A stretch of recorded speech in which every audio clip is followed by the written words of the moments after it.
Hey guys, welcome to this iOS 18 guide, and here I'll detail how to reset home screen iOS 18. So if you want to reset your iPhone home screen, maybe because the home screen is messed up and you want to restore the home screen back to default, then this video is going to walk you through how to do this step by step.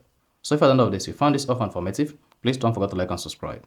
Now to restore your home screen back to the default on iPhone iOS 18, all you just need to do is go to your iPhone settings. On the settings page, you need to scroll down and click on general.